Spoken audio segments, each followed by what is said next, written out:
Hey Amarillo, I'm Skylar Gallup, and you're listening to Hey Amarillo, the interview podcast featuring some of the most interesting people and stories of Amarillo, Texas. We record every week at Amarillo College's Innovation Outpost. The IO supports education, workforce development, and industry growth by inspiring and facilitating innovation in the Texas Panhandle. Today's guest is Adam Leathers. Adam works in community impact and seems to always have. From migrant farm workers in Colorado to inmates in Oklahoma, and now with the United Way of Amarillo and Canyon, Adam is drawn to helping those around him and has expert insight on the complexities of struggle and what we too can do to help those around us. Here's Adam. I'm here with Adam Leathers. Adam, thanks so much for joining us and welcome to the Hey Amarillo podcast. Thank you. It's good to be here. Happy to have you. So let's start. I always like to say, let's begin with the beginning. Mm-hmm. Where are you from? I'm originally from Lamar, Colorado. It's a little town in southeastern Colorado, kind of a rural community. Grew up there and went to Adams State in Alamosa, Colorado, and got a couple business degrees, and then kind of started my journey from there. Cool. So small town in Colorado. Now, Lamar is off the mountains. Yes, that's correct. It's a stone's throw from Kansas, so it's really just an extension of Kansas, effectively. Right. What did you go to school for? Marketing and advertising. Went and did that, and later I went to seminary in Kansas City, Missouri, to St. Paul's School of Theology. It's a United Methodist seminary. Okay. I'm always interested to hear what drives people into seminary. Were you raised in the church, very church-oriented family? And talk about that decision.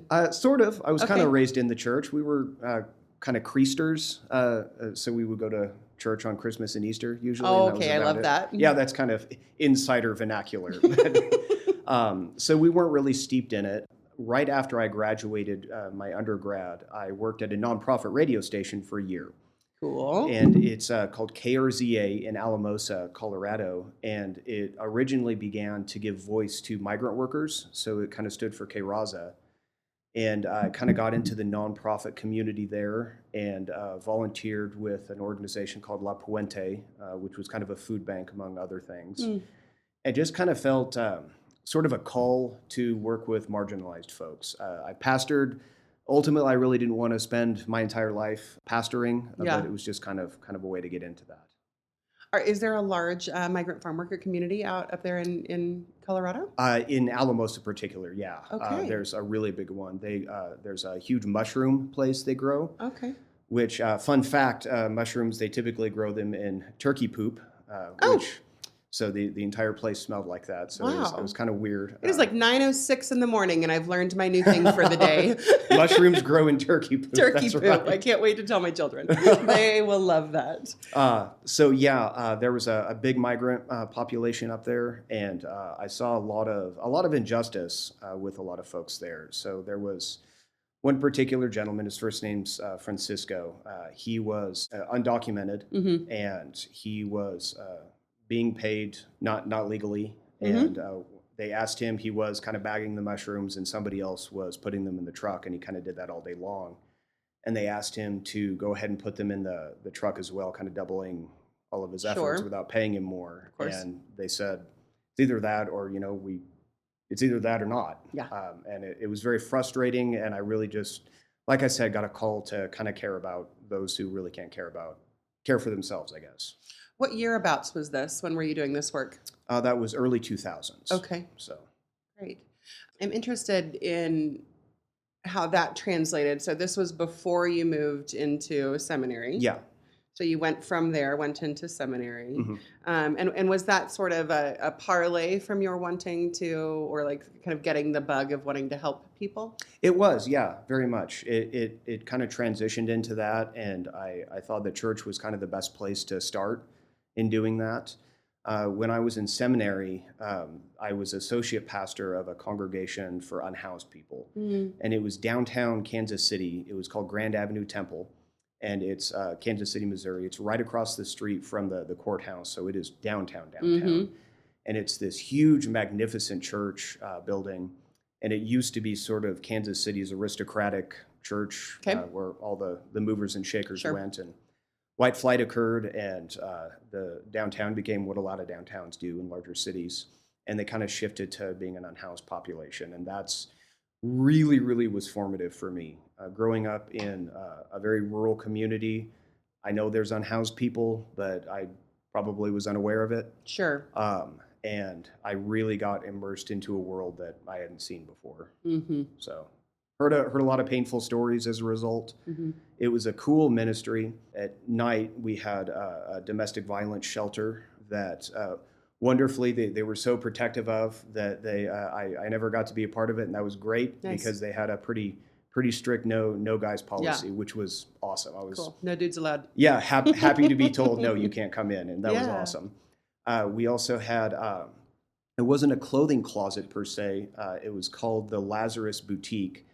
And as are a lot of them now, it was set up to feel like a shopping experience. Yeah. So the senior pastor's wife kind of decorated it like they would go through and just kind of choose things like anybody else. Not like rummaging through boxes, right? Very much, yeah. That's neat. Dignity was a big part of it. That's cool. And of course, we fed them and had worship service and whatnot. I got to preach every once in a while, and it was cool. They would become really impassioned because it was also a way to just get out of the cold or get out of the heat, and it was just kind of a safe place for them.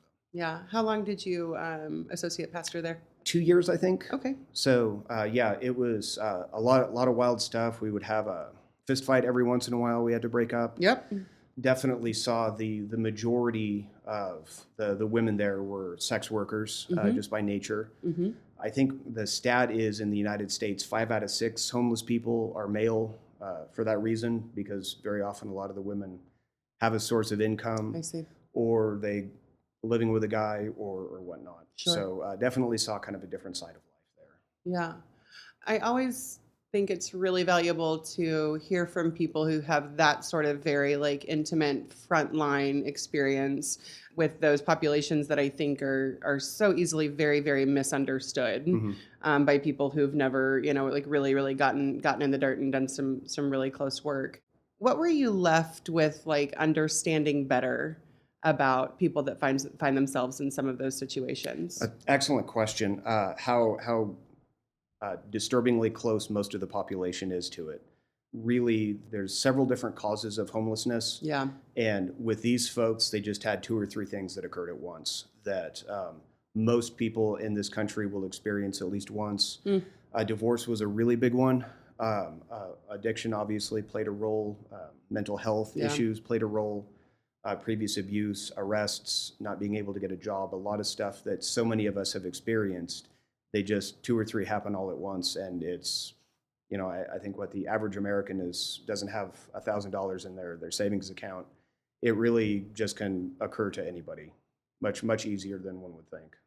That challenges my kind of walking around the world knowledge or, assumptions, that any, you just stack a couple of those on and you're in a real bad place. Very much. Yeah. It definitely. I think we have a false sense of security. That's a good way to put it. And that really kind of puts you on check of that.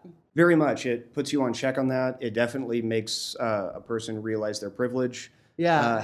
That wouldn't happen to me. Yeah. Right. We all think that. Of course. It's always going to be somebody else. And I don't think anybody who's unhoused really plans thinking, I hope I live on the street one day.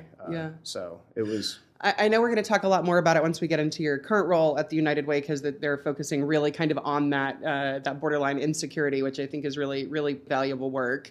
So let's put a pin in it. Sure. You're leaving why did you leave ministry? I went from, and I'll get to why.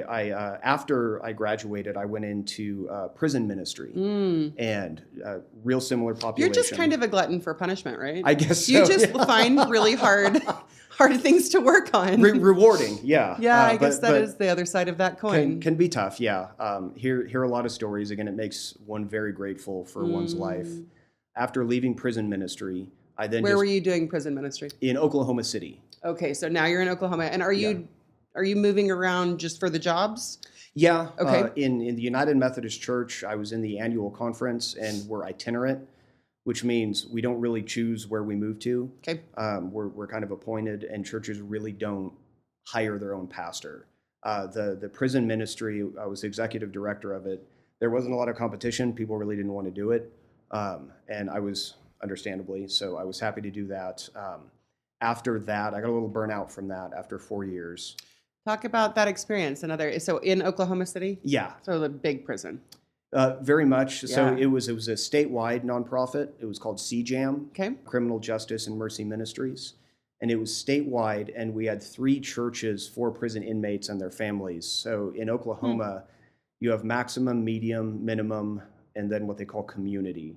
And community, which is where most inmates in Oklahoma are, they effectively live at the prison, except they can leave to go to their job and they can leave to go to church. And so we had 3 churches: Oklahoma City, Tulsa, and Lawton. And I pastored the one in Oklahoma City. And it was one of the fastest growing churches. It never let it go to my head because it was an opportunity to get out of prison. So they were pretty thrilled. There were other churches that catered to that clientele, but we were the only co-ed one, which lent itself to a lot of stressors. But it was also very popular because of that. And in addition, we also had a couple of transitional living facilities for people just getting out of prison, one in Tulsa and Oklahoma City. And they were the only ones that were completely rent-free to folks. They would qualify, and if they graduated the program, usually 6 months to a year, they would leave with all their furniture that we stocked it with. So That's cool. It had a great recidivism rate. I think 5% of our graduates ever went back to prison. And we also really, we had some standards. We couldn't accept essays because we had kids on the premises. But we really tried to focus on folks who have been in prison a lot, kind of high recidivism rates. The guy who started it, his kind of ethos, and I agree with this, was we really don't want the choir boys, who already have a system, family, or people around them who are going to give them success. Keep them out of it, yeah. Yeah, we try to keep them out. And the third and the funnest part of it was we had a couple of summer camps for children of incarcerated parents. Wow. Called New Day Camp. We didn't come up with it in Oklahoma. The Episcopalian Church started it. We just copied it effectively. Sure, yeah. We had one for younger kids and one for older kids, and definitely got to see a different side of life then too. It was not a traditional summer camp. It was extremely structured for obvious reasons. But we did have a policy: kids don't get sent home under any circumstances. Because if we were to kind of go down that slippery slope, we'd probably end up sending almost all of them home. They were all difficult to be around kids. So after that, I got burnt out on that and pastored a little country church in Oklahoma. And my leaving the ministry was, I would call it kind of a mutual breakup. That I kind of decided, don't really think I'm what the church is looking for, and they're not really what I'm looking for. So in my last appointment, we were getting some new folks in and growing, but I don't think it was the kind of people they necessarily wanted. Okay. So there was kind of a mutual breakup. It was civil, and kind of left it from there. And That's the best kind. I think so too. Yeah. So there's no bitterness on my part. I hope it's not on theirs. I did see the power that organized faith can do, but also it's become, I think, very exclusionary. And so I don't think I've rejected it or renounced it by any means, but I think it's really kind of exists to sustain itself as opposed to reaching out to those who need. Interesting. So I'm interested to hear, it totally could just be my lack of knowledge around kind of the supports for incarcerated people and people that are transitioning out of incarceration. But the programs that you work for seem like very, very supportive and intentional. And I think that we hear a lot today about like profiting off of prison systems and some of that stuff. Are the programs that you were a part of, does that occur often, or is that like an Oklahoma thing? Like, are there cooler policies in Oklahoma to like lower recidivism rates? That's an incredibly difficult word to say. Or, is that like, does that happen a lot and we just don't know about it? I think so. Yeah. Cool. Oklahoma, there That's was also great. a higher need for it.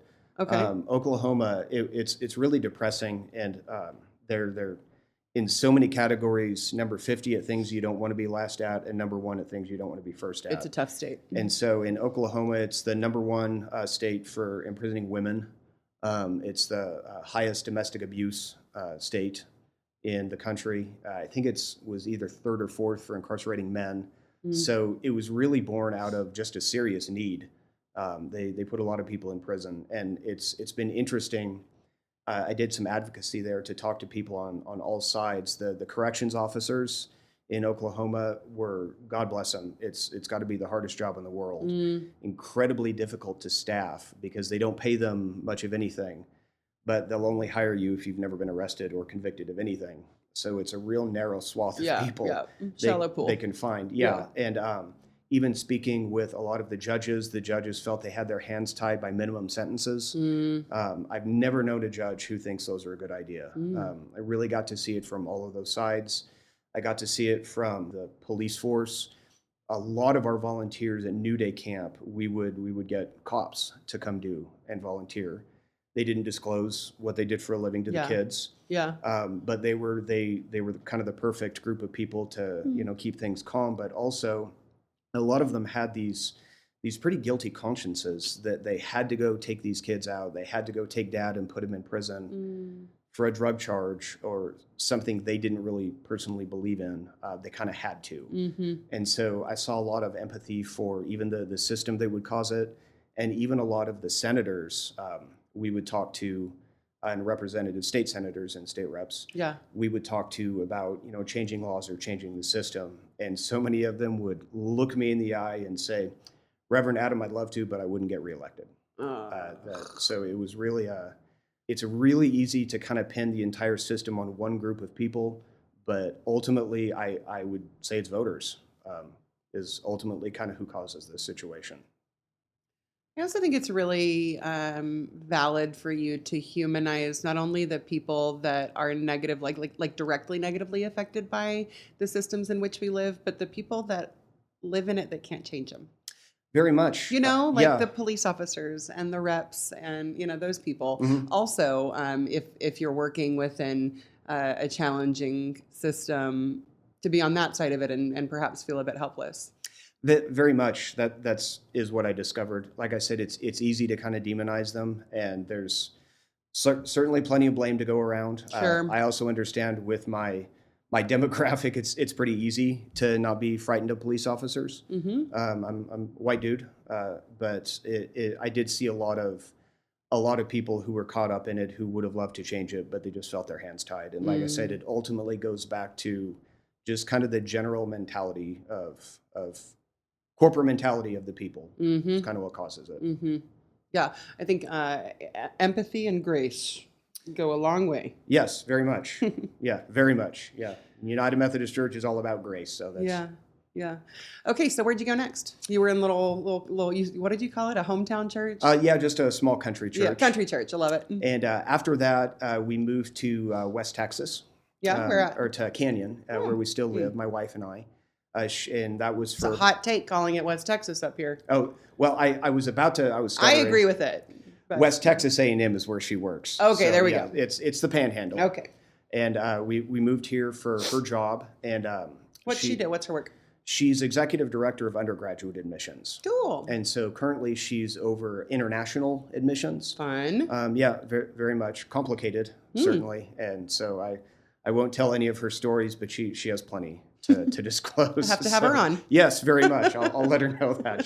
Should be a fun interview. Good. So you guys moved to Canyon. Moved to Canyon for her job. And the first year when we purchased homes, we've tried to find a nice neighborhood, but find the most dilapidated home in a nice neighborhood for me to renovate. Oh, and cool. So, you have that skill set? Yeah, I grew up doing construction and whatnot. Sweet. And so my first year here, I did that, kind of putting out feelers and waiting for a nonprofit job to come along. And then almost a year to the day after, I had a couple offers, one with WT. Cool. In their philanthropy department, and at United Way of Amarillo and Canyon, and kind of weighed my options and decided I don't really know if all I want to do is just raise money. I think it would be easy maybe if I were to do it at my alma mater, where I felt a a lot of connection to. Sure, that makes sense. And so I interviewed with United Way of Amarillo and Canyon, and the executive director at the time asked me a great question, and she disclosed it's one of the reasons I got the job. And ever since then, anyone I've interviewed, I always ask this question. Okay. And it really puts a person on the spot, as it did for me. So it's not a sense of hazing, but it's a little hazing. It's why are poor people poor? Oh. And it's really kind of confronts you and hits you between the eyes. And we've, in our interviews, have heard great responses, typically circumstances and things beyond people's control. There's a variety of things that contribute to it, but it was kind of cool to hear that question. I definitely felt like this seems like the right place for me. So, What is your answer? circumstances, Yeah. things that are beyond people's control. It's easy to pin things on work ethic. Right. And yeah, that certainly, what is it? There's a quote, I think by Thomas Jefferson, the harder I work, the more luck I seem to have. And we all know that. But from my experience, we've seen so many hardworking people who just cannot get ahead no matter what they do. And that particularly goes for the Alice population that we really try to focus on. So Yeah. they're asset limited, income constrained, and employed. And those are folks who live above the federal poverty line. And I think the federal poverty line was 1969 when it was established, something. No clue. And they've changed it based on inflation every year. Yeah. But really, other than that, they haven't changed it. I feel it's way exponentially too low. But Alice folks live above that, so they typically don't qualify for many government assistance. But they can't make ends meet. We always describe these families as they're really one flat tire away from being able not to make a mortgage payment. They're just not able to. And in Potter County, 54% of people are either in Alice or live in poverty, which is a really, I think, one of the most striking statistics we've discovered. So the majority of Potter County is not okay, for lack of a better way to put it. I first learned about the Alice population a couple years ago, and I think that so the United Way has identified that as like you guys' target area of work. Very much. How long ago was that? It's been like a couple years, right? About 3 or 4, yeah. Yeah. I think in some ways that can become kind of like a talking point. And so anytime I have an opportunity to like talk to people about this population of people, I think it's really helpful, like slow it down so that people understand how many people fall into that. So asset limited, income constrained, but employed. Employed, yeah. And when you really kind of like take a minute to think about what that looks like, it is so many of us and so many of our neighbors, and so much, as you said, more than half of Potter County are that potential one flat tire away from then being in the congregations that you served back in Kansas City. Very much, yeah. They are that close, and it's hard to wrap one's mind around it. As you alluded to earlier, we're living out our lives and kind of walking down the street and unaware. But yeah, when you hear that the majority of people are either in poverty or living in that situation, a lot of folks, I think even in Alice, may or may not even be fully aware. Totally, yeah, for sure. That there's, that there could be a better way to live if the barriers were removed. That they can't remove themselves. So it's been interesting when we would go fundraise, how we've tried to be really sensitive, recognizing not to talk about those people and, got to help those people over there. Really, each other. They're in the room. Yeah, they're in the room. Statistically, more likely than not. Exactly. Yeah, very much. Yeah. So I always hate asking questions like this. What are y'all doing about it? How do you? Excellent question. How do you look at such a, this? How do you look at an issue that is affecting more than half of our population and get to work as the United Way does? The excellent question. The first thing we do, we convene a community status report every year. Yep. Which really tries to delineate the stats on what are the barriers that are preventing people. We'll go ask people what the barriers are too. Our program providers, it's one of the things that we really encourage them to do and get a report from them. Ask their folks what's putting you in this position of, if you only had one flat tire, you'd be in dire straits. We then fund programs that remove the barriers.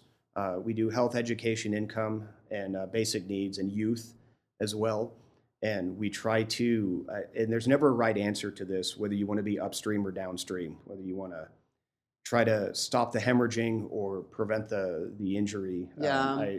We really do try at both ends. Yeah. Try to remove barriers, do preventative measures. Maverick, for example, is one of those. I love the Maverick Club. Very much me too. And it's kind of both. It's really trying to set kids up for success, but it's also childcare for lower income people. Yeah, give them a place to be. Very much. And childcare is a massive, massive barrier. Oh, goodness.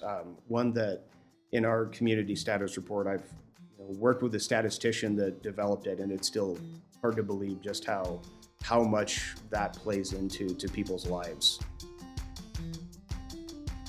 I would love to tell you about Ingenic Dental Studio here in town. Dr. Jake Motery is my family's dentist, and he and his staff give us just the best family dental experience. But his practice and expertise go so much further than my kids' cavities and my routine cleanings. Dr. Motery specializes in cosmetic and implant dentistry. And I've seen some of the work he's done, and it is just gorgeous. It's not over the top, very natural looking, but his results really change a person's whole look.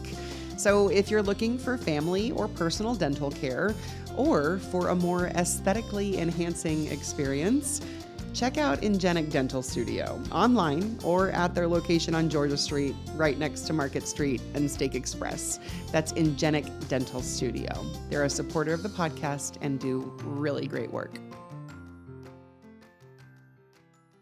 So talk about some of the issues, some of those barriers that you guys have identified through really intentional and high quality data and research, which I think is always so important whenever you, work in areas of community impact, is to start with the data. And I know that you guys do that with the impact report. So what are those barriers in our community? Yeah, definitely childcare. Transportation is another one. Transportation's notoriously difficult. I don't really know what we can do about it, but that's a real problem for a lot of people. Healthcare is a real problem for a lot of people.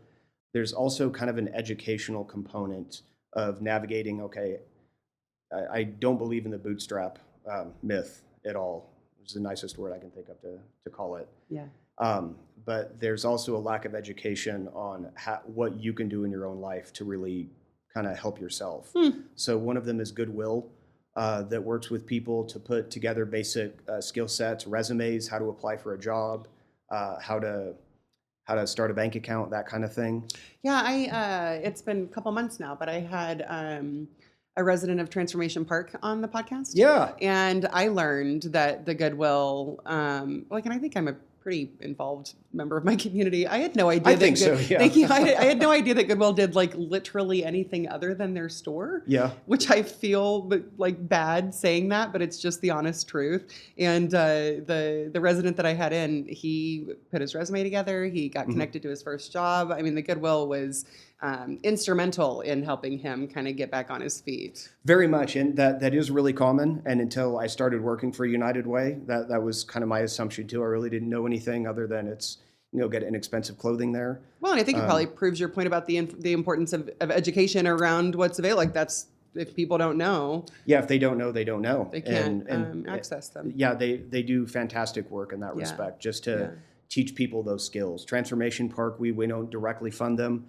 But they're another fantastic program. Yeah. They do, I say we don't directly fund them. We fund a program, Area Agency on Aging, their food delivery service for older folks.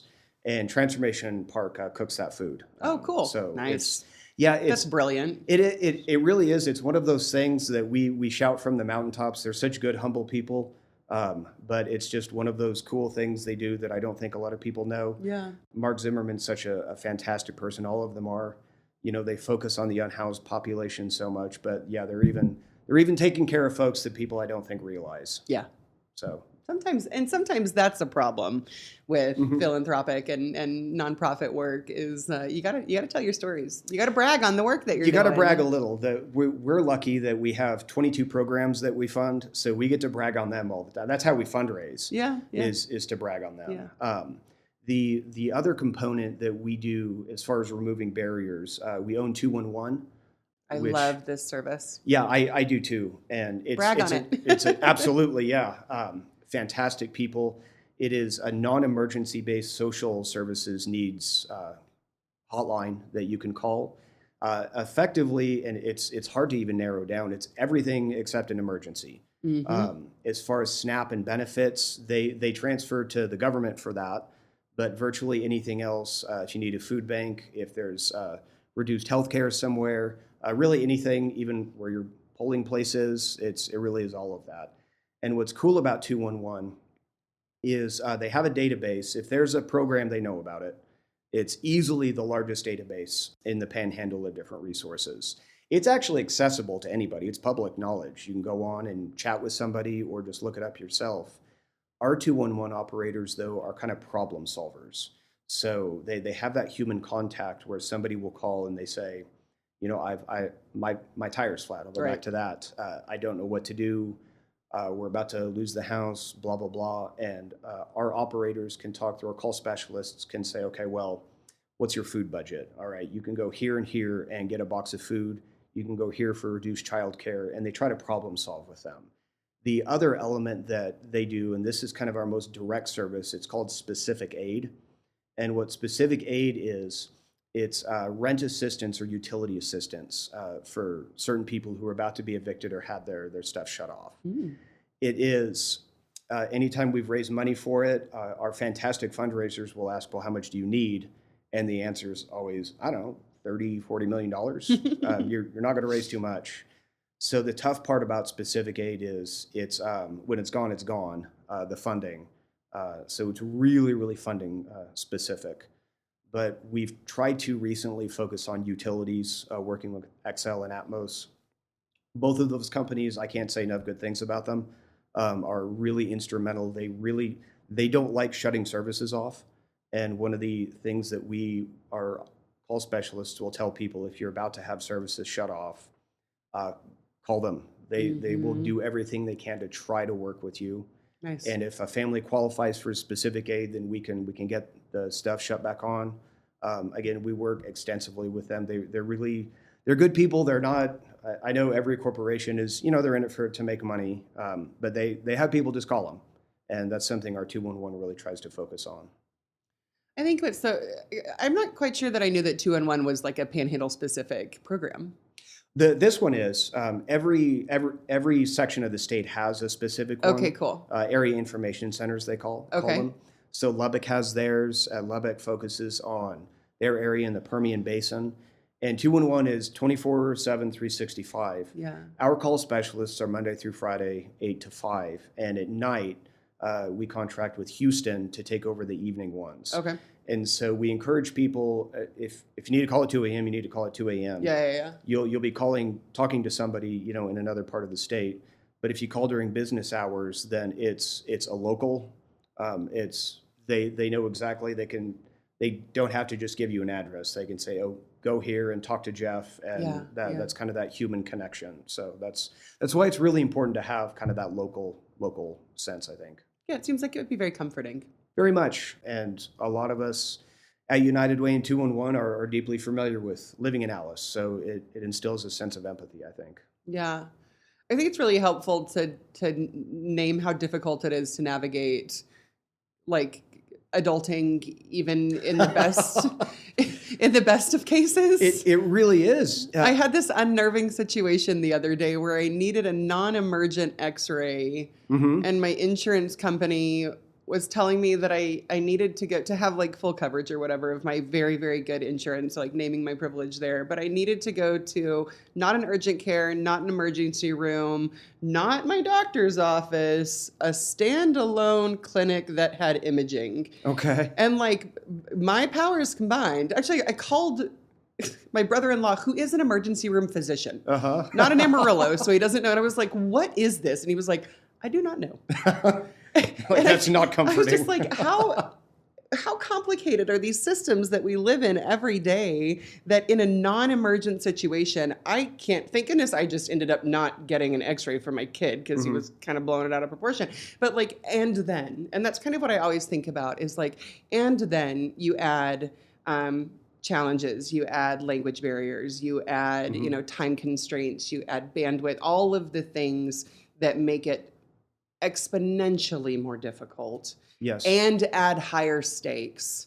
And sometimes I just don't even understand how people get themselves out of some very, very tough situations. And so taking a real long road to it, I think it's really, really helpful to have someone that you can call and to know that you're talking to another Amarillo community member that cares and has knowledge and has databases and understands perhaps a bit better. And you can ask them for help. It is incredibly comforting, and you're right that even those of us who are privileged, adulting is hard. Yeah. When I first moved here, just getting a driver's license was shocking how complicated that was. And I can only think, and I'm like, oh, I'm in my late 30s at the time. What am I going to do? Call my parents, and And so if you add that to, but you're also struggling to feed your family or find childcare, all of that stuff, it compounds, and it's very overwhelming. It causes it exacerbates mental health issues, which is another barrier. It exacerbates them. Sometimes it's the catalyst for them. It really is incredibly complicated. So one of the stories we've heard, especially with some unhoused people, GSRC, Guy on Saunders Resource Center, is a day shelter. We fund them. And a story that we hear so much is people want to get a job, but they need a driver's license first. And in order to get that, they need a birth certificate. And if they don't have it, then what do you do?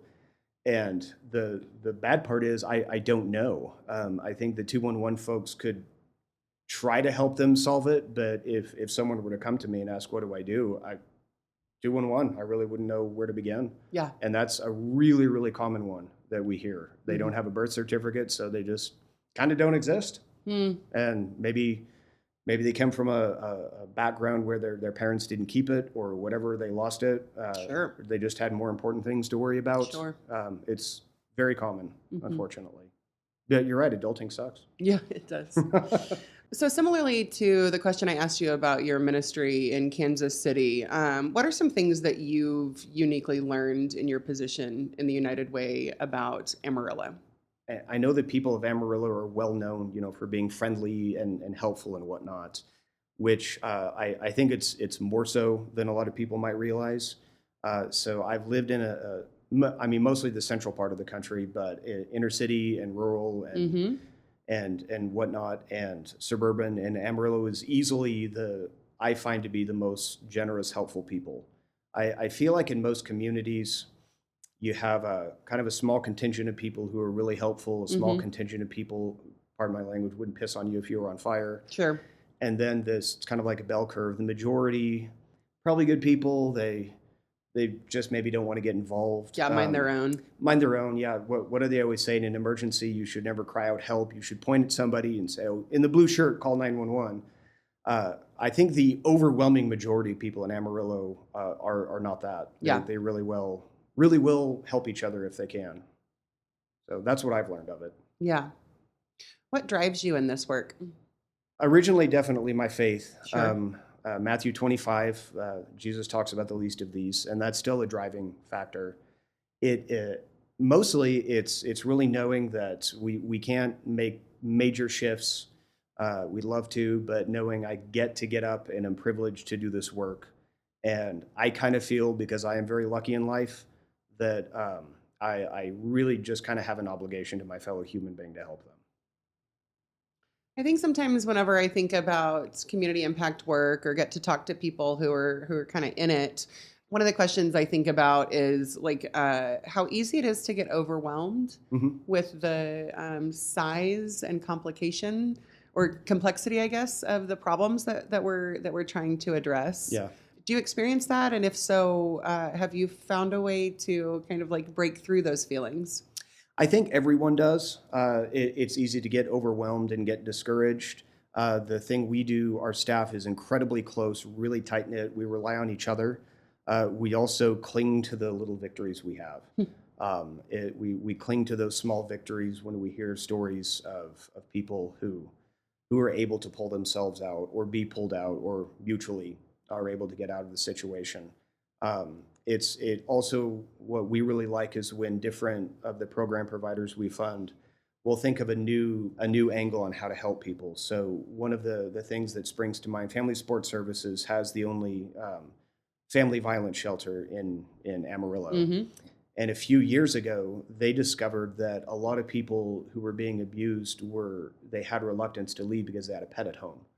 And oftentimes, even if they were able to leave, that pet would be used as leverage. Oh, sure.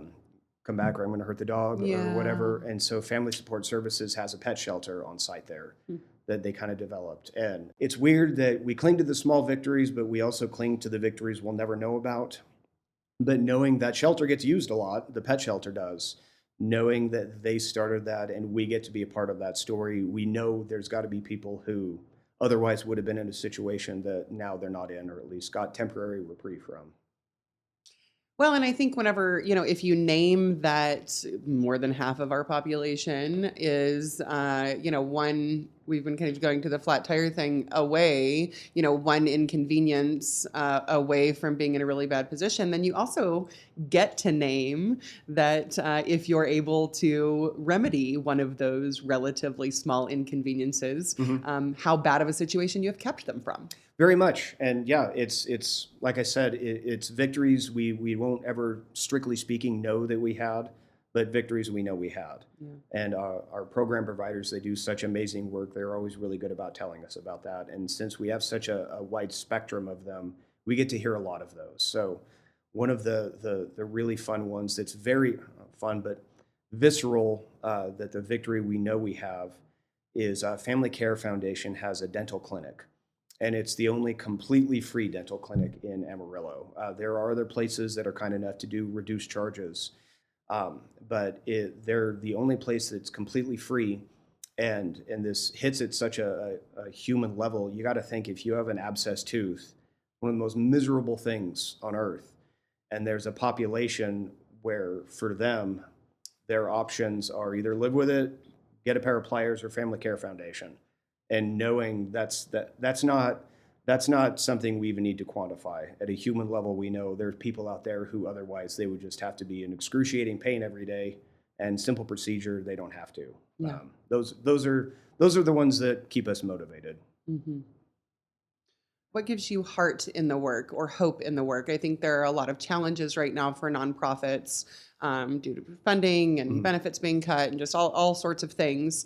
What are you guys kind of like honing in on?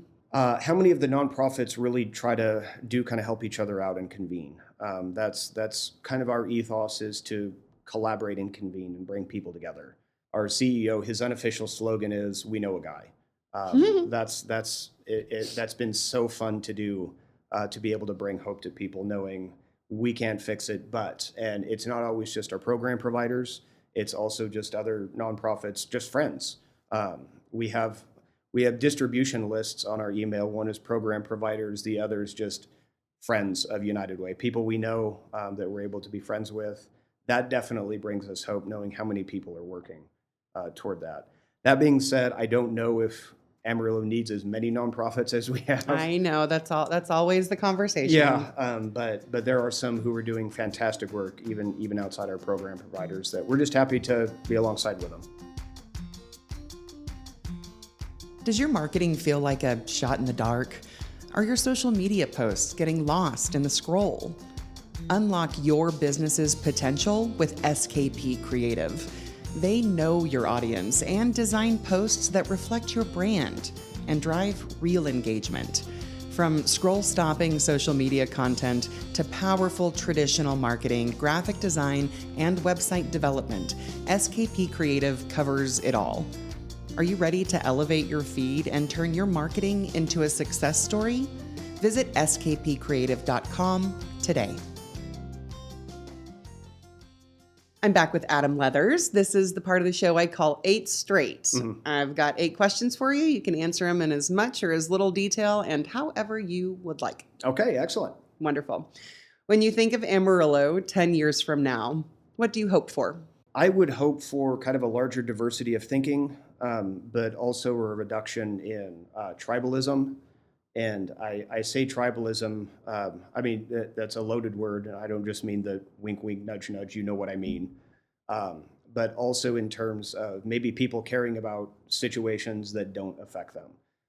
We found it's really easy to get people motivated for something or a cause if they've experienced it or if they know someone who has. I would hope that in 10 years, more people would, even if they've never been unhoused or don't know anybody who's been unhoused, it still matters to them. Yeah. Other than wind, what does this area have too much of? Startup nonprofits, they're of course always born out of, really great intentions. So often it's kind of reinventing the wheel. And so when people will want to start these, we really try to kind of direct them. And Family Support Services is a good place. They do so many things. Statistically, they might already be doing something if a person thinks about. So that's kind of a mean answer, but Well, I think it's really fair, and it's something we've kind of touched upon a couple of times just here in the last couple of minutes. So I think it's fair to validate, like if someone wants to do a good thing. And so what do you tell people to do with that motivation to help those around them in X area of interest? we have a massive list of volunteer opportunities, some with us, some with our program providers, some with our friends. It's not hard to find. Hands on Amarillo is another great resource. It is almost certain if whatever you're wanting to do, it's already being done and they could use more people. That's what we really try to direct people toward.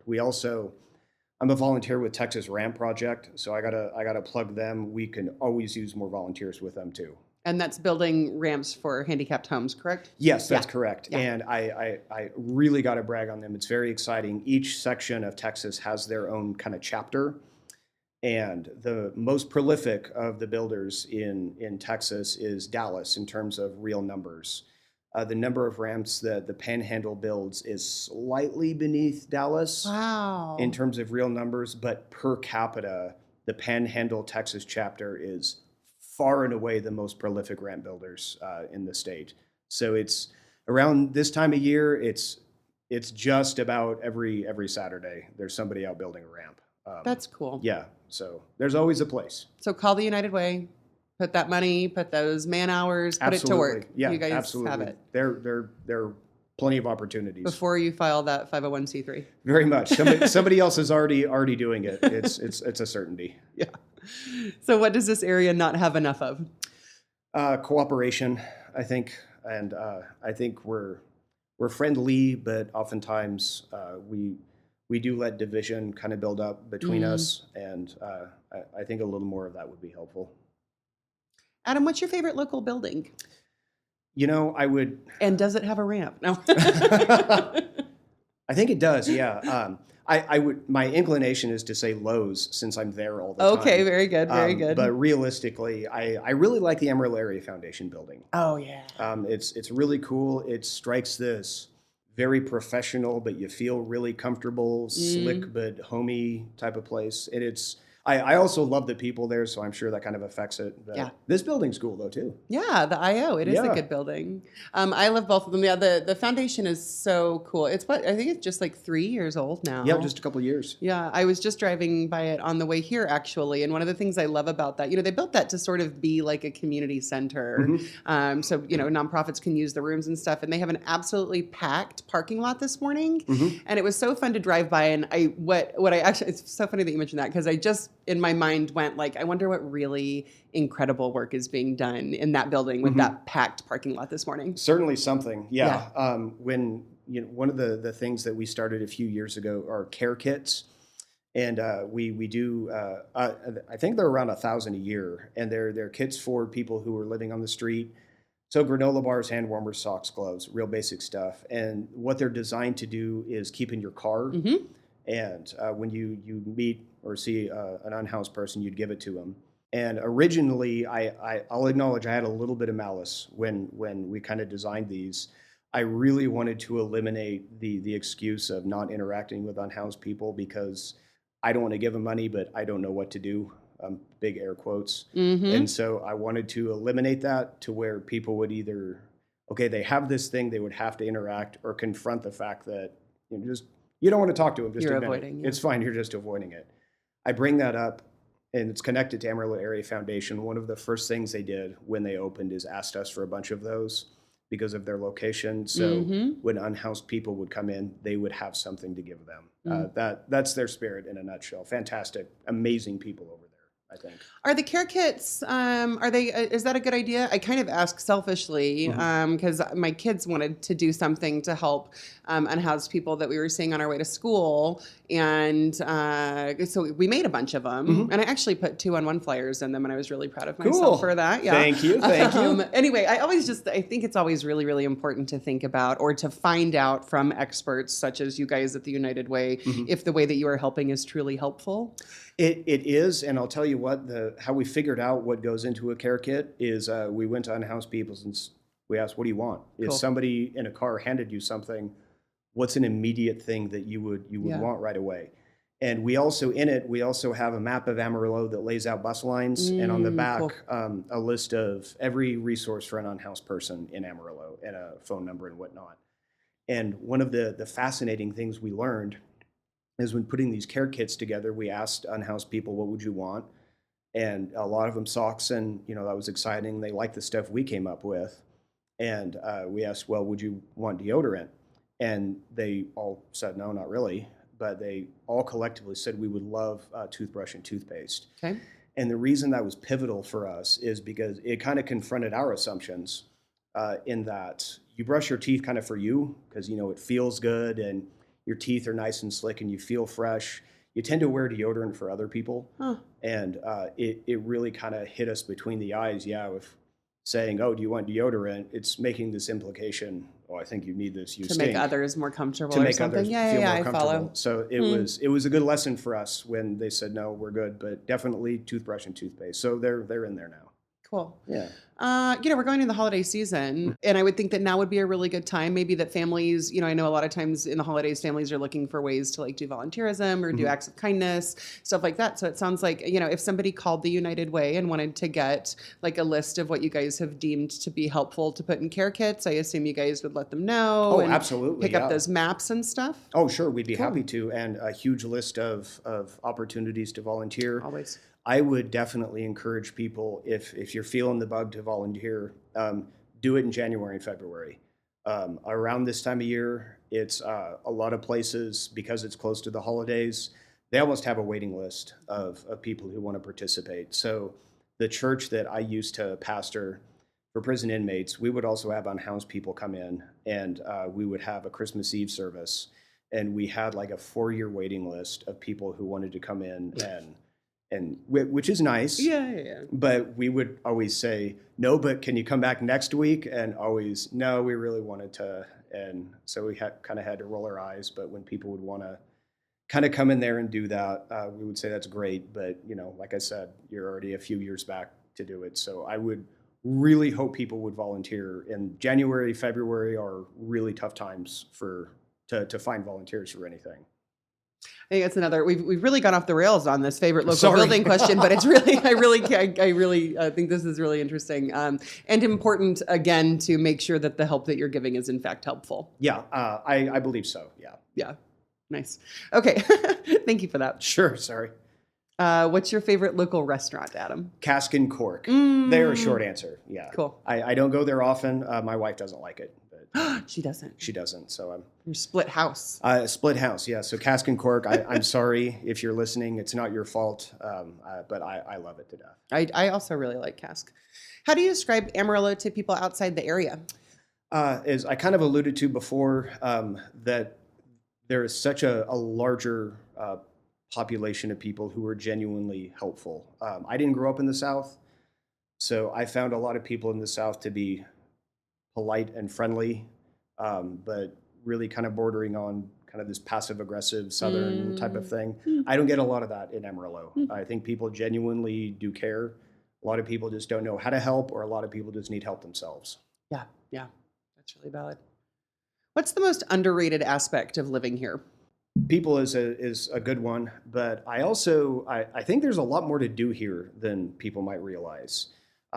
Again, I lived in downtown Kansas City, and that was really cool. But I think that there really is something for everybody in Amarillo. I mean, you can go premier mountain biking and rock climbing and go to a club and a bar and play pool and go to the theater and watch ballet and go to a show, all of that's within half an hour driving distance. Yep.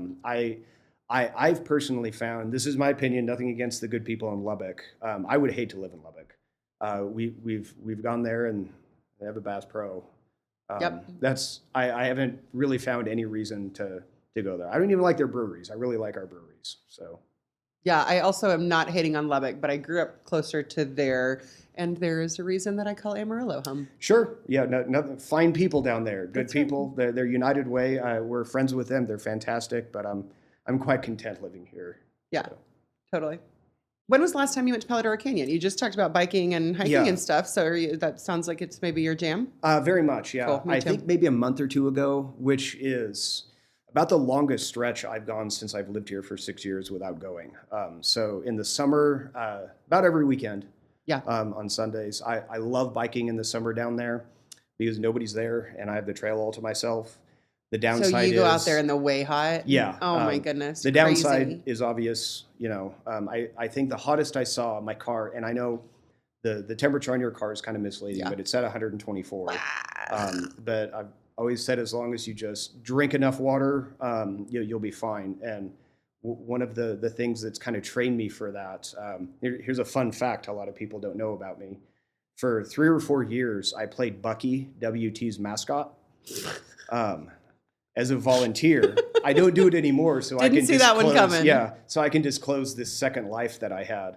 You can't, when you're doing it, you can't tell anyone? I tend not to. It just ruins the illusion. I don't think there's a rule or anything. Okay. But you were Bucky. That definitely. So in the past few years, if you've seen Bucky at a parade, I guarantee you that was me. And wearing that suit, it is indescribably hot. So the mountain biking's not bad. There's a breeze, at least. You've acclimated. I've acclimated, yeah. So that's a fun fact. That is very fun. Yeah, I was Bucky, and mushrooms grow in turkey poop. So there we go. That's the equivalent today. There we go. All right, Adam, that concludes our 8 straight questions. I'd like to end by asking my guests to endorse something. So what would you have a listener know about, try out, be a fan of if they are not currently? Something we talked about before, there's an opportunity for anybody to do some good and help. Even if you don't want to do it through the United Way of Amarillo and Canyon, you can go to Hands on Amarillo. There's an opportunity to do so much. I would encourage people to look at the opportunity. Yep. I think that is absolutely excellent advice and something to endorse. Thank you. Thank you, Adam, for joining us, and thank you for your work in our community. Yep, absolutely. Thank you for having me. For sure.